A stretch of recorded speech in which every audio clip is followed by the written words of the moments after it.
Buenas tardes, compañeras. El día de hoy nosotras hablaremos sobre el modelo cognitivo. El equipo lo conformamos Andrea, Ivonne y su servidora Hilary. Si tienen alguna duda al terminar de exponerles, con gusto responderemos sus comentarios en esta asignación. Bueno, comenzaré. El cognitivo es considerado un modelo pedagógico que está centrado en la persona, en sus experiencias previas de la que realizan nuevas construcciones mentales. Aquí el docente es un orientador y facilitador del proceso de enseñanza-aprendizaje y el estudiante es un agente activo dentro de este proceso. ¿En qué consiste? Tiene como meta educativa que cada individuo acceda progresiva y secuencialmente a la etapa de desarrollo intelectual, de acuerdo con las necesidades y condiciones de cada uno. Se centra en la inteligencia, la percepción, el pensamiento, la memoria, la transferencia, el procesamiento de la información y las estrategias para la solución. En el modelo cognitivista, el rol del maestro está dirigido a tener en cuenta el nivel de desarrollo y el proceso cognitivo de los alumnos. El maestro debe orientar a los estudiantes a desarrollar aprendizajes por recepción significativa y a participar en actividades exploratorias que puedan ser usadas posteriormente en formas de pensar independiente. Pero de esto les va a hablar más a fondo mi compañera. Ahora mencionaré algunos autores de este modelo y sus teorías. Jean Piaget decía que el aprendiz construye sus conocimientos en etapas, mediante una reestructuración de esquemas mentales, que el alumno pasa por etapas como asimilación, adaptación y acomodación, llegando a un estado de equilibrio, es decir, es un proceso de andamiaje, o sea, el conjunto de ayudas, orientaciones e información que una persona recibe a lo largo de su desarrollo intelectual, donde el conocimiento nuevo para aprender a un nivel mayor debe ser altamente significativo y el alumno debe mostrar una actitud positiva ante el nuevo conocimiento. Y la labor básica del docente en crear situaciones reales de aprendizaje, es decir, se deben basar en hechos reales para que resulte significativo. Por ejemplo, con prácticas, exploración activa, juegos de aprendizajes, o el uso del medio ambiente, etc.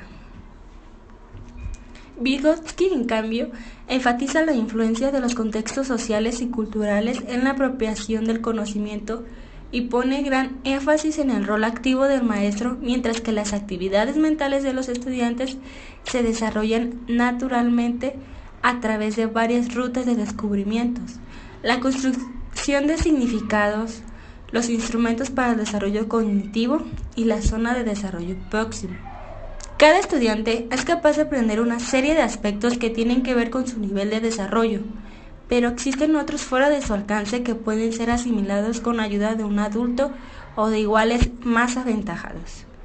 En este sentido, la teoría de Vygotsky concede al maestro un papel esencial al considerarlo facilitador del desarrollo de estructuras mentales en el estudiante para que sea capaz de construir aprendizajes más complejos.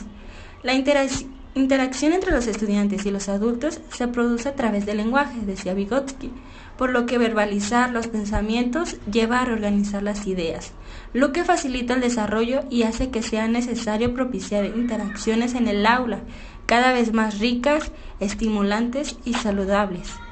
En el punto de partida, la responsabilidad es el maestro y en el de llegada es el estudiante, con la consiguiente retirada del maestro. Gracias a él se logró que el aprendizaje no sea considerado como una actividad individual y por lo contrario sea entendido como una construcción social. Lev Vygotsky no niega la importancia del aprendizaje asociativo, pero la considera claramente insuficiente. Pasándonos a otro autor de esta teoría, Ausubel nos dice que el aprendizaje es la manera más importante por la cual una persona puede entender un tema. Él dice, si tuviese que reducir toda la psicología educativa a un solo principio, enunciaría este: el factor más importante que influye en el aprendizaje es lo que el alumno ya sabe. averígüese esto y enséñese consecuentemente.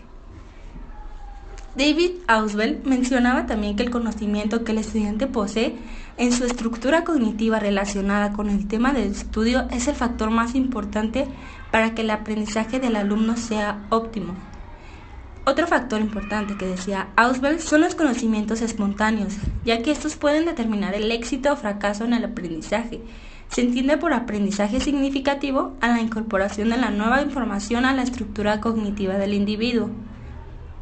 Esto crea una asimilación entre el conocimiento que la persona posee en su estructura cognitiva con la nueva información, facilitando el aprendizaje.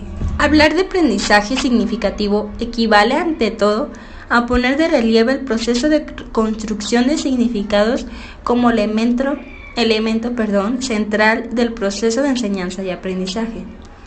Para que se produzca el aprendizaje significativo, es necesario que el alumno sea capaz de dar sentido a lo que aprende, la percepción que tiene sobre la relevancia de lo que hace y así el resultado de una compleja serie de interacciones en las que intervienen como mínimo 3 elementos: el alumno, los contenidos de aprendizaje y el docente.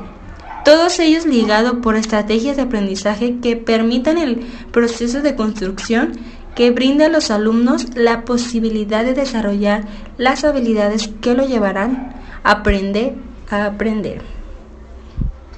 Bueno, pasando al siguiente y al último de los autores, Brunner decía que los resultados más importantes del aprendizaje incluyen no solo la capacidad de resolver los conceptos, las categorías y los procesos de resolución de problemas concebidos previamente por la cultura, así como la capacidad de crear ideas por sí mismo. La teoría constructivista de Brunner sugiere que es más eficaz cuando se enfrenta con información nueva, seguir una progresión desde la representación en activa hasta la representación simbólica. Esto es cierto incluso para aquellos estudiantes ya adultos. El trabajo de Brunner sugiere también que un alumno, incluso de una edad muy temprana, es capaz de aprender cualquier tipo de información, siempre y cuando ésta esté organizada apropiadamente, lo cual desafía la concepción y creencias de Piaget y de los otros teóricos. Bueno, las características del modelo cognitivista serían los siguientes. Cobra gran importancia los conocimientos previos, las creencias y motivaciones de los estudiantes. Potencia el desarrollo intelectual del individuo, desarrolla procesos mentales inductivos y desarrolla el análisis. También procesa la información. Se centra en integrar todos los aprendizajes pasados y crear contenidos complejos. Bueno, estas son las características en general del modelo que estamos abordando, pero entonces esto abre pauta a hablar sobre los procesos cognitivos que contiene este modelo y sus demás procesos. Los procesos cognitivos que se ven involucrados dentro de este modelo son 4. El primero es la atención, que nos hace referencia a la capacidad que tenemos para seleccionar la información sensorial y así dirigirla hacia los procesos mentales. Es decir, que todo aquello que se encuentra en el medio ambiente puede funcionar como cualquier tipo de estímulo, a lo que nos referiremos como información sensorial. Y la función de la atención es poder seleccionar únicamente aquella información que sea relevante para el aprendizaje. ¿A qué me refiero con esto? Por ejemplo, si visualizáramos una situación dentro del aula de clase en la cual nos encontrábamos con varios niños, uno de ellos llamado Gabriel, tiene 5 años. Él está comenzando a conocer el alfabeto y dentro de la clase comienzan a presentarse distractores externos, como por ejemplo otro niño llamado Samuel. Este comienza a pedir permiso para poder salir al baño. Entonces Gabriel deberá permanecer enfocado en su actividad, ya que sus intereses es conocer y aprender el alfabeto, sin dejar que el distractor externo sea una molestia para él. Dentro de este ejemplo podemos notar cómo es que la atención entra y hace función. ¿Por qué? Porque Gabriel tuvo distractores externos, que fue en este caso Samuel, quien ocasionó ciertas actividades ruidosas o molestas que pudieran haber llegado a provocar que Gabriel perdiera como la atención de la actividad que estaba haciendo. Entonces, de esta manera podemos visualizar qué función tiene la atención. Sin embargo, también se encuentra lo que es la concentración. Esta nos dice que es el aumento de la atención sobre el estímulo y esto debe de ser en espacio y tiempo determinado. Por ejemplo, volvemos a tomar el ejemplo que habíamos mencionado anteriormente, en el cual Samuel ya salió al baño. Sí, pero ahora resulta que dentro de la misma aula hay dos pequeñitos más que en esta ocasión están peleando por colores.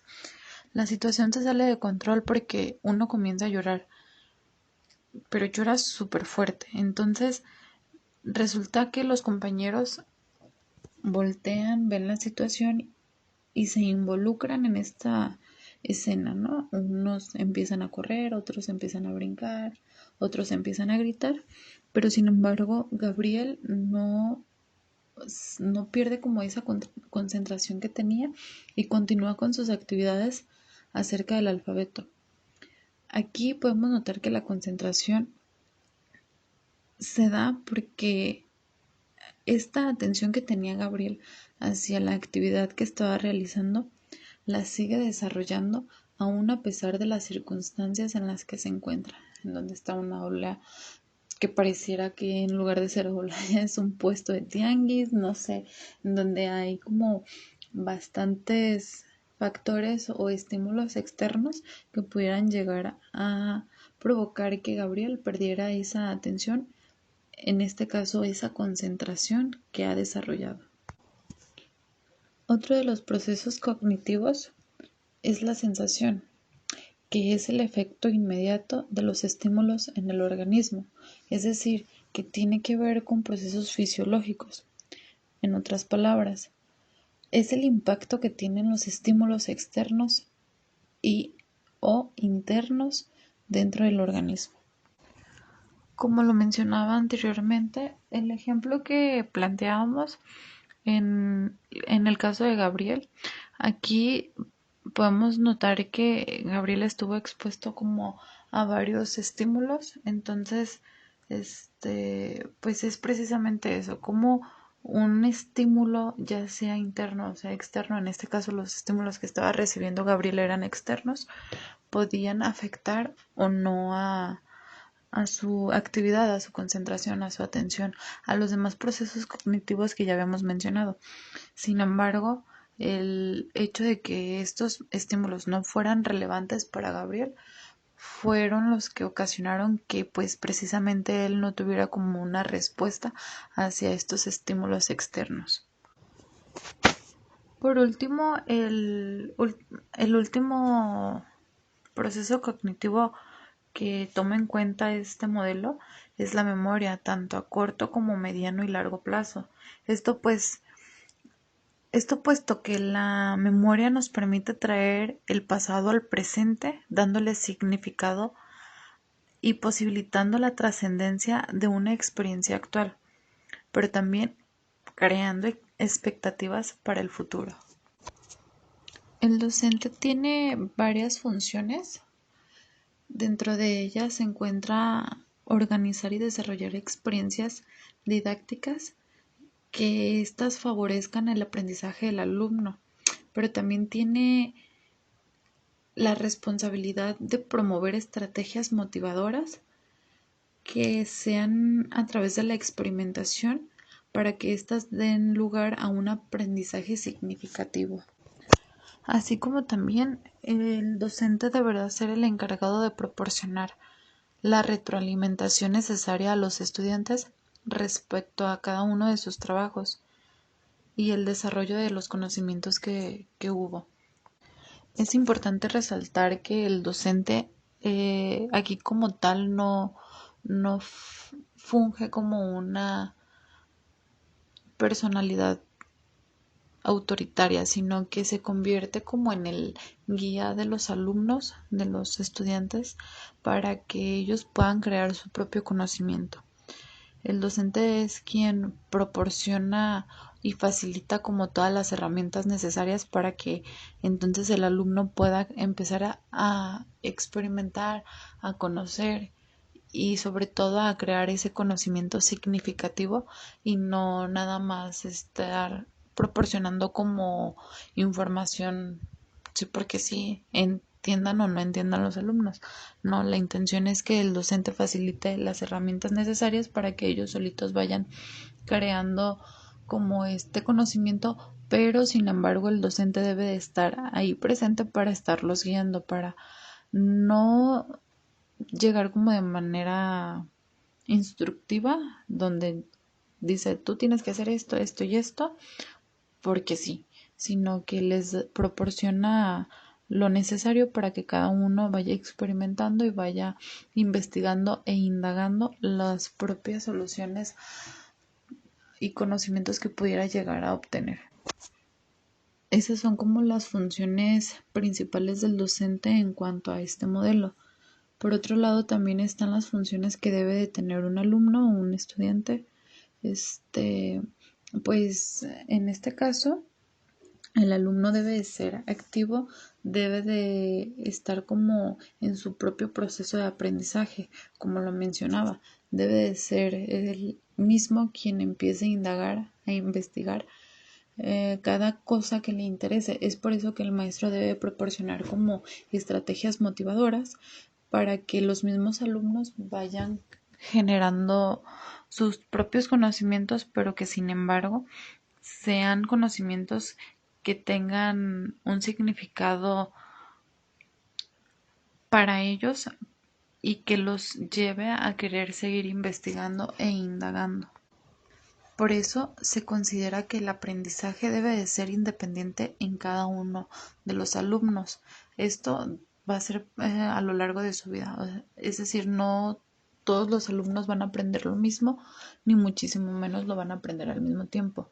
Entonces, la intención es que cada alumno vaya aprendiendo a su ritmo, pero sin embargo que vaya generando conocimientos. Como lo mencionaba hace unos momentos, una de las funciones o uno de los roles que tiene el alumno es la comprensión y el desarrollo propio de los conocimientos que necesita en cada momento y según sus intereses.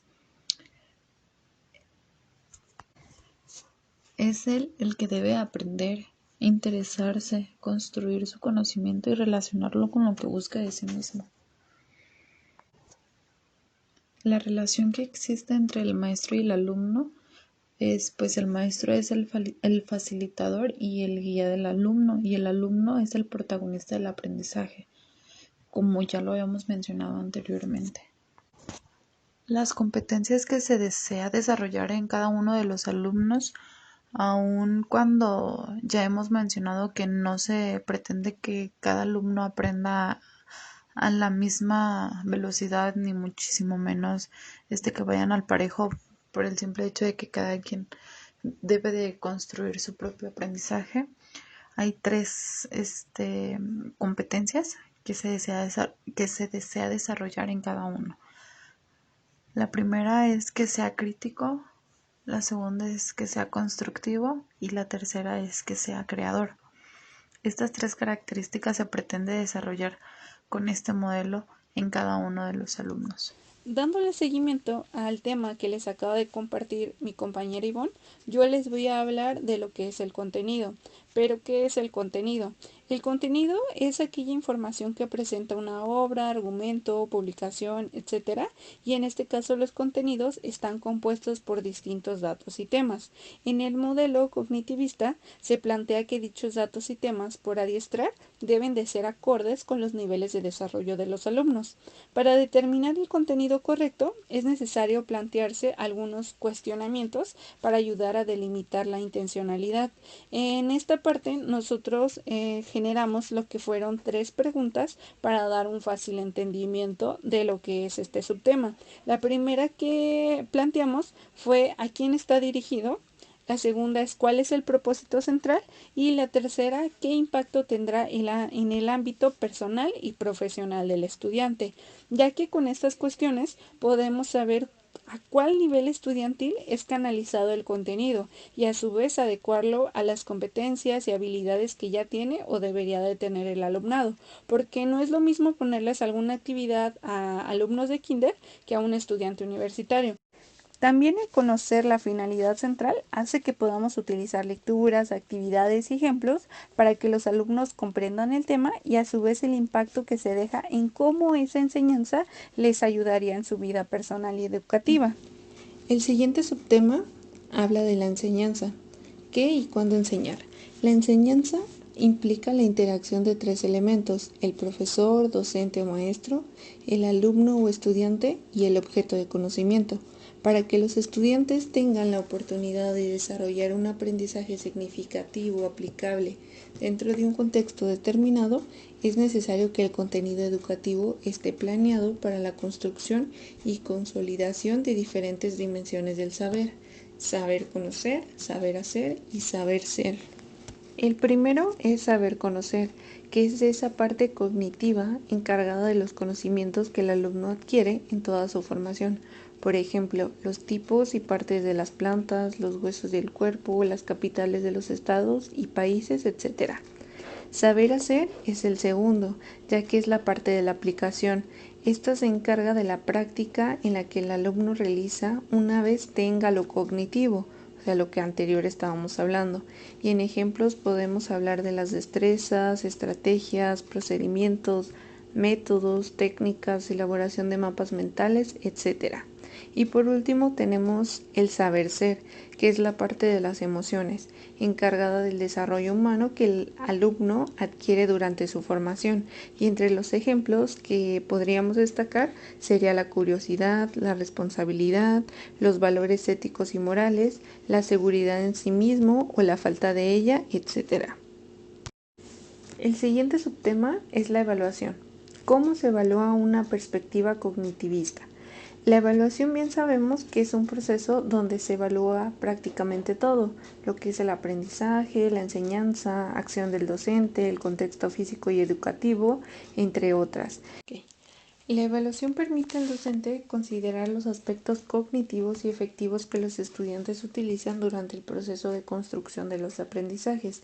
También el docente puede tener pendiente las capacidades generales involucradas con el estudiante, las metas que persigue el mismo estudiante y los conocimientos previos que ya tiene el mismo.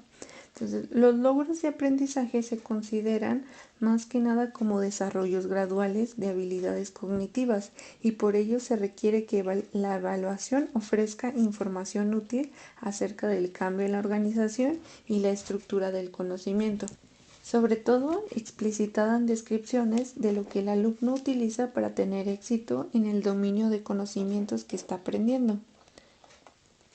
Y ya para concluir estaríamos hablando de las debilidades y de las fortalezas que tiene este modelo. Entonces, entre a lo mejor las ventajas podemos encontrar que el alumno, el aprendiz, puede realizar tareas repetitivas, que también logra integrar el conocimiento a través de representaciones mentales, o sea, mediante los sentidos. También estaríamos que entre las ventajas está que se fomenta el pensamiento creativo, que lleva mayor utilización del potencial humano. Y entre las desventajas, algunos de los ejemplos es que muchos no tienen una motivación inicial, que también no tienen en cuenta procesos internos para poder comprender como la conducta, y en este caso el alumno aprende a realizar una tarea pero no la desarrolla de la mejor manera o de una mejor forma. También una de las debilidades que podemos resaltar es que solamente hay una sola perspectiva y que solamente es en una sola dirección. Muy bien, pues entonces con esto damos terminada lo que es la exposición sobre el modelo pedagógico cognitivista. De todas maneras, si les llega a surgir alguna duda o algo que a lo mejor nosotras hayamos explicado pero no haya quedado del todo claro, nos pueden pues dejar algún comentario o en su defecto comentarlo en la clase que vamos a tener presencial con la maestra. De igual forma, la actividad va a quedar pendiente también para el día que nos conectemos en la clase virtual con la maestra y pues de nuestra